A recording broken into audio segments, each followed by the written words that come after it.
గురువారం సాయంత్రం ఎదురెదురుగా వస్తున్న 2 ద్విచక్ర వాహనాలు ఢీకొని నలుగురికి తీవ్ర గాయాలైన ఘటన కొమరోలు మండలంలో చోటు చేసుకుంది.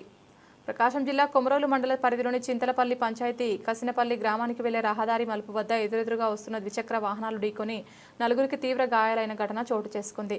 వర్ధనపల్లెకు చెందిన కాని వెంకటయ్య మరో వ్యక్తి ద్విచక్ర వాహనంలో కొమరోలులో పనులు ముగించుకొని తిరిగి గ్రామానికి వెళ్తుండగా గోహారపల్లి నుంచి విజయ్ కుమార్ మరో ద్విచక్ర వాహనంలో కొమరోలు వస్తూ ఎదురెదురుగా ఢీకొన్నారు. ఈ ఘటనలో విజయ్ కుమార్ ఎడమ చేతికి తీవ్ర గాయాలు కాగా మిగిలిన ముగ్గురికి కూడా గాయాలయ్యాయి. స్థానికులు వెంటనే 108 వాహనంలో గిద్దలూరు ప్రభుత్వ వైద్యశాలకు తరలించారు. విజయ్ కుమార్ గోహరపల్లి గ్రామంలో చర్చి పాస్టర్గా విధులు నిర్వహిస్తున్నారు. కొమరోలు నుండి వర్ధనపల్లెకు వస్తున్న వెంకటయ్య వాహనం మలుపు దగ్గర వేగం అదుపు కాకపోవడంతో ఈ ప్రమాదం జరిగినట్లు గాయపడిన విజయ్ కుమార్ తెలిపారు. ద్విచక్ర వాహనాలు 2 పాక్షికంగా దెబ్బతిన్నాయి. కృష్ణపల్లిలో ప్రార్థన చూసుకొని కొమరు వైపు నేను వెళ్తున్నాను.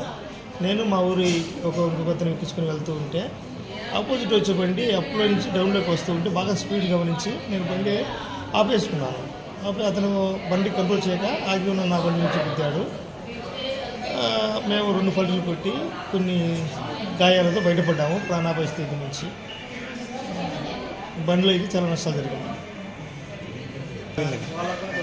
ఈ యాక్సిడెంట్ వలన నా ఎడమ చెయ్యి విరిగడం జరిగింది.